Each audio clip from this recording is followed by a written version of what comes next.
that Prime Minister Narendra Modi has taken stock of the situation in the national capital. He's just received a formal briefing from Home Minister Amit Shah, who in turn has been briefed by the intelligence chiefs as well as the Delhi Police Commissioner and presumably the chief of the National Investigation Agency as well.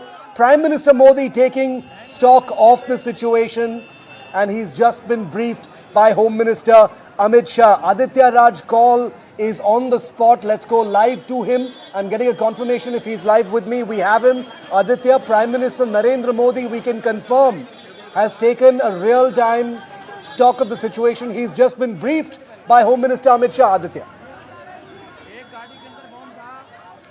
Well, that's right. We are breaking this first on NDTV that Prime Minister Narendra Modi has taken a stock of the situation, and Home Minister Amit Shah has just briefed Prime Minister Narendra Modi on the latest developments that's coming in merely hours after the blast that took place right behind me here in the Red Fort area in New Delhi. At least 8 people have been now confirmed killed, and at least 20 others who are injured in these deadly blasts that took place right behind me here in the Red Fort in Delhi. The blast coming on a day when 2,900 kilograms of ammonium nitrate and explosive material was recovered adjacent to New Delhi in Faridabad village of Haryana, where at least 7 people were arrested as well by the Jammu and Kashmir police.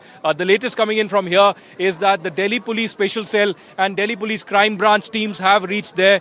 Apart from the forensics teams who are investigating this further, you can see right behind me, there's a lot of chaos out here with national and international media right next to the Red Fort, the gate number 1 of the metro station, where a lot of people have now, accumulated to get the latest. But the investigations are being taken forward to know the exact nature of the blast, to know the exact reason why the blast really took place, whether there was any kind of an explosive material here or was this merely a CNG blast. But my experience tells me the extent of damage, Shiv, that can be noticed here, at least 8 people dying, 20 others injured. There is a possibility of some kind of a, unfortunate development that could have taken place here. We are not confirming, we are not denying, we are not speculating out here on NDTV. We are just putting out facts that we come to know from the Delhi Police and the Ministry of Home Affairs. But the latest coming in, that the Delhi Police Crime Branch and the Special Cell are already on the screen, apart from multiple roads in this vicinity that have been completely shut for the common people out here.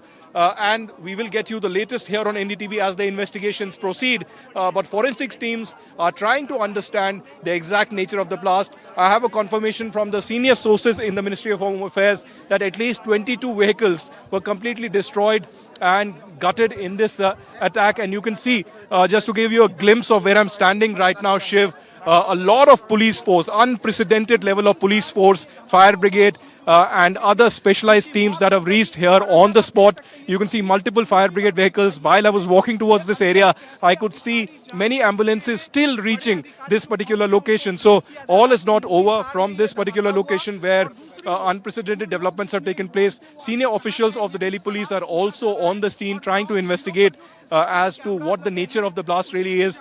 I'm being told that the Delhi Police Commissioner and senior officials of the security agencies are continuously not just monitoring but also updating Home Minister Amit Shah